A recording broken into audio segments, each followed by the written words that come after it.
Welcome to Panels and Borders. I'm Dominic. So I want to show you something. I want to show you a remnant. Something that's a mere shadow of its former self.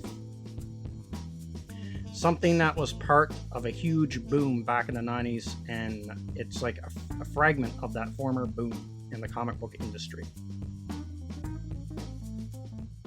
So the remnant I'm about to show you is a actual comic book store that survived the 90s crash. Cards, coins, and collectibles. This was the first actual real comic book shop that came to my town.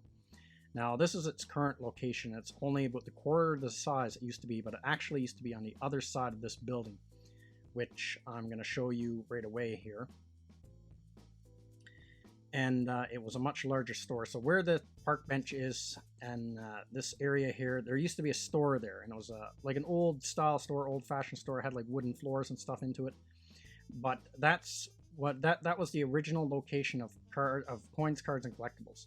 Comic shop that the first comic book shop that came to my hometown, and it was a big comic book shop.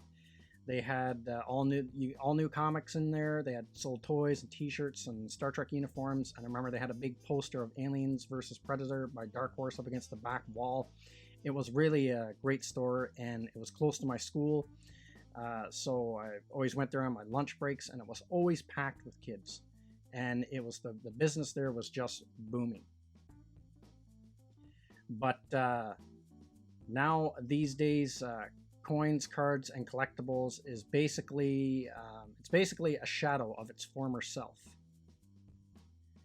It's how it actually stayed in business, I'm not sure, but it's like I said, it's only a quarter of the size it used to be, and they don't get anything new in there. They are basically still selling off all the old stock and stuff that they had when they were like a big comic book shop back in the 90s. So it survived, but when I went into the store recently, I went back home on vacation. When I went into the store recently, it just was almost like a visual representation of how I feel about the comic book industry now. So back in the 90s, the comic book boom was huge there for a bit, where everyone and their dog was buying comics, even people who had never bought comics before. And there were comic book stores popping up everywhere. Even in my hometown, there was the comic store that I just told you about and showed you what's left of it now. And but there were at least 3 other places that you could buy comics in my town, and I had a very small town, and this was the early 90s. So I had been into comics for years. So this was amazing that actually all this hit my hometown. So there were 2 other stores that sold back issues. One actually had a fair amount of comic books, but they were more of a used book shop. The other one had a bunch of used comics, but they were a card shop. Then there was another store who was basically, they didn't sell any new comics, but they were basically a back issue comic store. And they sold hockey cards and sports cards and stuff. But they had a huge selection of comics. They had a huge amount of back issues in there. And they sold them all, I remember, at 50 cents each. This was a gold mine, this store. If you were a time traveler and you could go back in time and clean up on what they had, the comics they had and collections they had there, these guys didn't know what they had. They were just selling them all off, and they were in mint condition, all bagged and board, and they were 50 cents each. And it was like amazing to go there. It was like finding gold, that store. And then all my new comics I got at the comic store that I just showed you.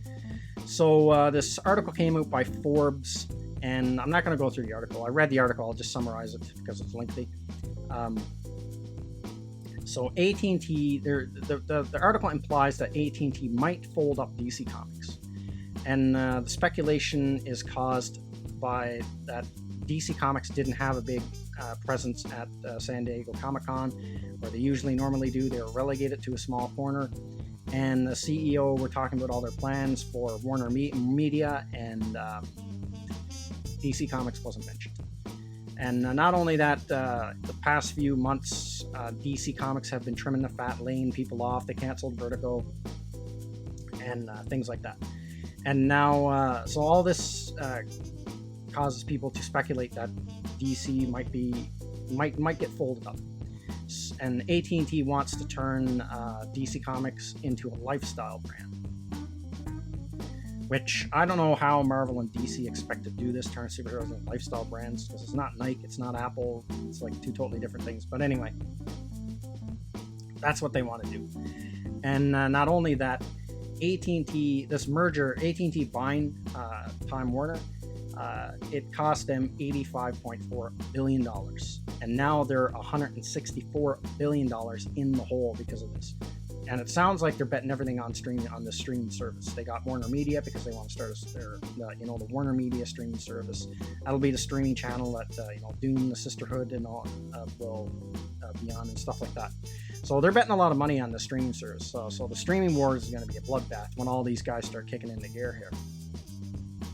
Getting back to comic books, and the totality of the comic book industry brings in about 1.1 billion. So, and that's all of them. That's Marvel, DC, everything all combined, digital, everything combined.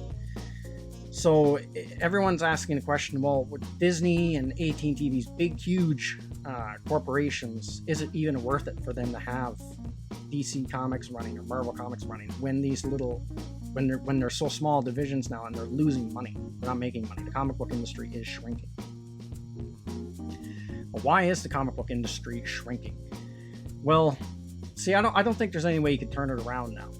I know they're trying, but I think it's too late. See, Marvel and DC had a built-in fan base, but there's problems with that fan base. And it's not the usual problems that the media goes on about saying how our comic readers are too white and too male and too straight and all that kind of thing. And comic books need to be more diverse and appeal to more people of different genders and skin colors and all that kind of thing. The problem is that we're an aging fan base. We're aging out of comics. So as we get older, we start to die off, or we give up comic books. Their core fan base just shrinks and gets smaller. So they're the backbone of their industry are guys like me, and we're getting older. So they're having problems bringing. Their problem is that they can't bring on new readers. As much as they tried, like with the whole getting super diverse with Marvel Comics done, to try to appeal to as many people as possible, that didn't work. And in the process, they alienated what customer fan base they did have.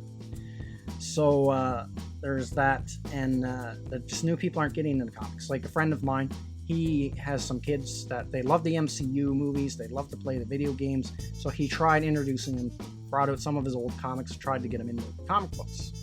Just didn't work. Had zero interest in them. And another friend of mine, his son, same thing. He loves the Flash TV show. He loves all the DC stuff, like the DC video games and the DC movies and all the DC TV shows.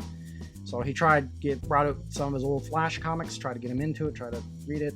He had no interest in it. Couldn't get him into it. And the other thing that me and my friend talked about that we, don't see anymore is when I was growing up, comics were had much more broader appeal than they do now, because even if someone wasn't a diehard comic book fan, you go over to any kid's place, most of my friends, even though they weren't in diehard comic book fans like I was, they still had a few comics kicking around.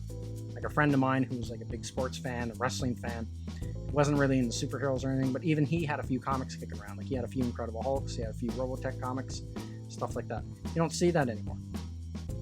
I think the other problem is readership overall, I think, is down. People don't read as much as they used to because, things like reading have to compete with video games for kids. Like kids, they get into video games and stuff now, so comics have to compete with all that. And the other thing, so that's another problem. Another problem, I think, is the comic book industry themselves never recovered from the 90s crash there. When the comic book industry crashed, I don't think it ever fully recovered from that. So it never really recovered. So it's still, it still tried to limp its way back from that. I don't think it ever really did. And the other thing is just rising costs of comic books now. Comic books are getting like the cost is going up, but the value of what you're getting for your dollar is going down. Like, you know, especially with Marvel, you know, the art is not as good anymore, storytelling is not as good anymore. And then for me personally, I've mentioned this a few times, the big thing that really turned me off from mainstream comics was, especially with Marvel and DC, they had so many giant events and so many multi-crossover events and so many reboots and number ones, I couldn't keep track of what was going on.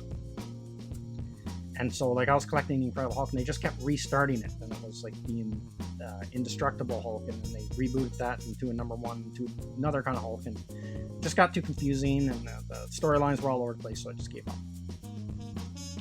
And then they went with the Amadeus Cho Hulk, but I actually dropped Hulk before that ever happened. So there's a lot of factors in it. I mean, the current trend is to blame the social justice aspect and the social justice writing in comics, and comics are getting woke. And yes, I agree that is a factor, but it's not the whole thing. There's more to it than that. It's causing comics to die. And at this point, I don't think there's any way it's going to recover. Now, when I talk about the death of comics, I'm talking about the death of Marvel and DC. Comics are going to keep going on. They're just going to be a much more niche market than what they were before. As for Marvel and DC, they've got, like, you know, decades and decades and decades worth of material they could just keep reprinting and reselling. So most of the stuff I buy now is just their reprinted stuff, their older stuff.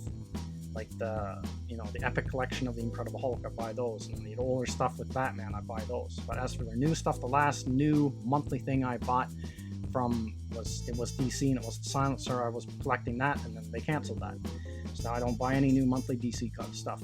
Same thing with Marvel Comics. The last Marvel comic that I bought on a monthly basis was the Incredible Hulk, and you know, I just gave up on that years ago now. And then I picked up like Peter David Dale Keown one they did there, just like it was a one-off they did. I picked that one up. That was like probably the last one I picked up in a while. So as for new Marvel stuff, and DC stuff, I'm not buying any of it. And there's a lot more people like me, and I know a lot of people who, you know, bought stacks and stacks of comics each month. Their pull list has been reduced greatly, and then you have all these comic book shops closing up. So it is, I think this article, it's speculation, right? There's no actual, you know, they're just speculating from what they can, from the actions and what they see, and so it's speculation that if AT&T does this or not, folds up DC Comics. But if it folds up DC Comics, I think you won't be too long, you'll see Marvel Comics behind. You'll see Marvel Comics fold up too, because I don't think you're going to be able to pull it off, like market these things as a lifestyle brand, because the whole thing is based on how well the comics sell and how well the movies do. So right now the movies are driving the merchandising market for superheroes, for video games, t-shirts, and all that kind of thing with the MCU. Now the MCU has just been like a money printing machine for Disney.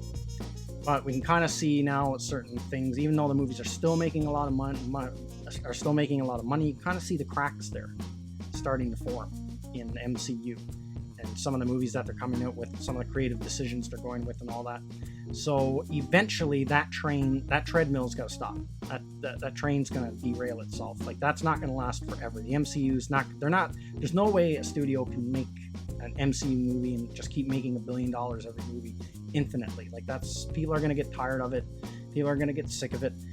And so it might last. I would give it maybe another decade. If that, with the MCU. They could probably pull off another decade. They already got the next 5 years of movies planned out, and they can probably milk some more out of it once they get into Fantastic Four and X-Men and stuff like that. But it doesn't take much to sink like a movie franchise. All you need is a few bombs, and then people's perception of your brand will change pretty quick. Because look at Star Wars. That's a perfect example. You had The Last Jedi, wasn't very well received. Solo bombed, and now hype or expectations or excitement for Episode 9 are very low among people. No one really cares about Star Wars anymore.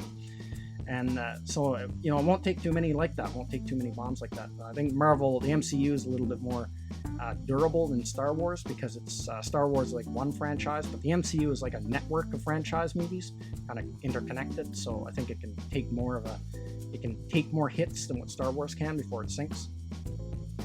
But it could sink, and then when that does go, then no one's going to buy the t-shirts anymore. No one's going to, so this goal they have to make a lifestyle brand, I don't think it's going to work, in my honest opinion. So is comic books dying? I don't think comics will ever be dead, but they'll never be what they used to be. Like when that 90s boom, I don't think you'll ever see that again. Comic books might come back maybe like in a few decades, like way records have, maybe, I don't know. But I don't think you'll ever see it like it was in the past, like in the 80s and 90s and stuff like that, and the 60s and 70s. I think those were the best days, and I think those days are pretty much past, and we're just seeing the last legs of the comic book industry. Comic books will go on, they'll just be more niche markets. Like you'll have guys like EVS and other creators like that who, they just build their own little audience, and they crowdfund a comic and sell it to that audience. That's what you'll probably see, more stuff like that for the future. But as for mainstream Marvel, DC, I think that's a thing of the past. The comic book stores are closing down. I think eventually that'll be a thing of the past. What kind of impact that's going to have on pop culture, that'll be interesting to see. I have no idea, but I think it will have some kind of impact. So that's everything I got to say in this video. Let me know what you think in the comments section, and I thank you to all of my subscribers, and thank you for watching this video. And if you're new to the channel, like, subscribe, and share. And don't forget to hit the bell icon for notification when new videos are uploaded.